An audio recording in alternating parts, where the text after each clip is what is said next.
Last week we went around the Thanksgiving dinner table with a little twist. We asked folks what they were thankful for and what they were not thankful for. And it was pretty interesting.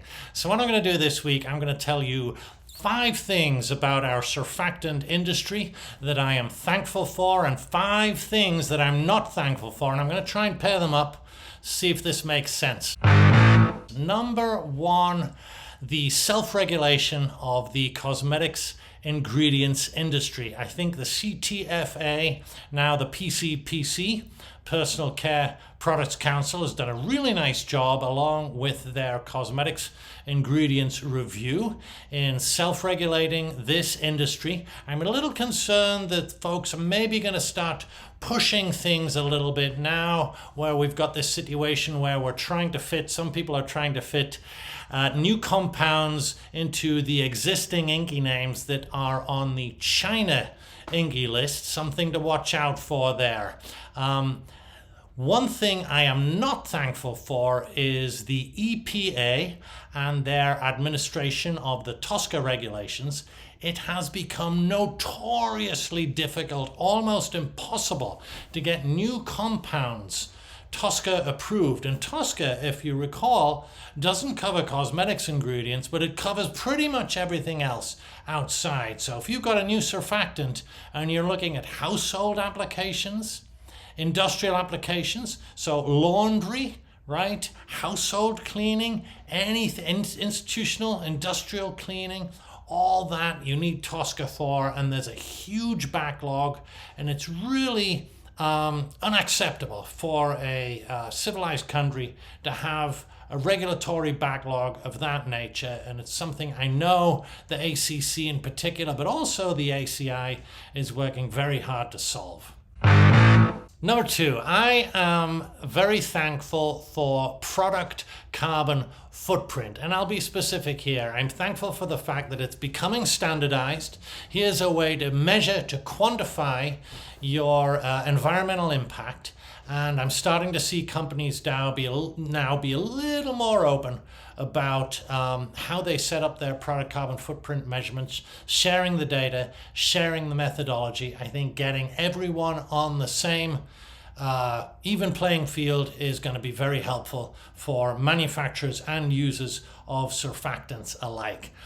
One thing I am definitely not thankful for is greenwashing. I'm still seeing companies, still seeing folks saying, hey, we're based on a renewable feedstock, we're based on a plant feedstock, we're based on something vegetable, therefore it's better, therefore it's green, therefore it has a better product carbon footprint. Not necessarily.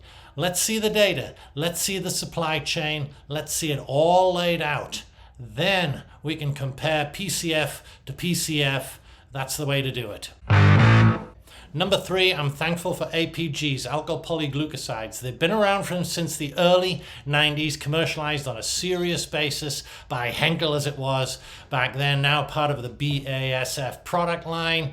They're right now held as kind of the benchmark for a lot of the biosurfactants which are coming along, and I think that's a decent benchmark both price-wise and performance-wise. Certainly if you're looking at a co-surfactant, I think it's a good benchmark, and so I like APGs, right? I'm thankful for them. One 3-letter acronym for which I am not thankful for is NGOs, non-governmental organizations. It's surprising how much of the budget of many of these NGOs actually originates from the government.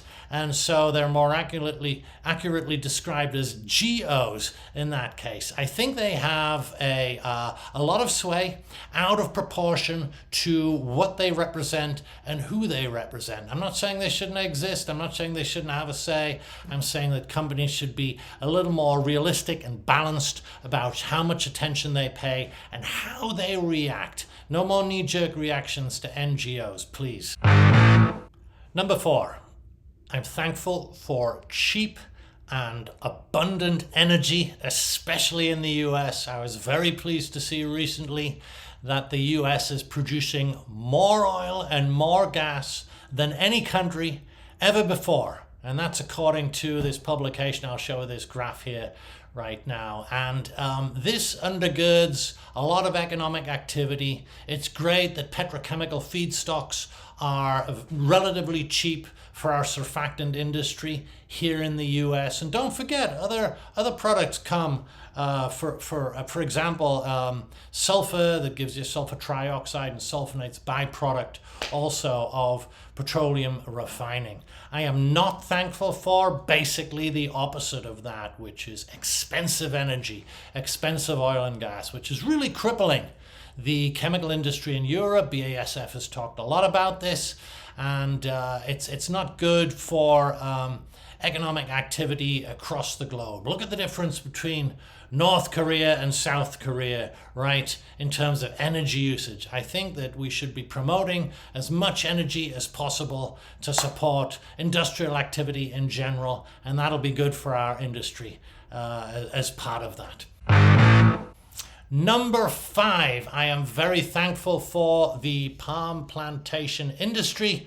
Just got back after a week in Malaysia at our 10th Asian Surfactant Conference. That industry has lifted many families out of poverty into the middle class in Malaysia and Indonesia. And it's been a huge pillar, the palm industry, a huge pillar of our surfactant industry for at least the last 30, even more years. And so I'm very thankful for that.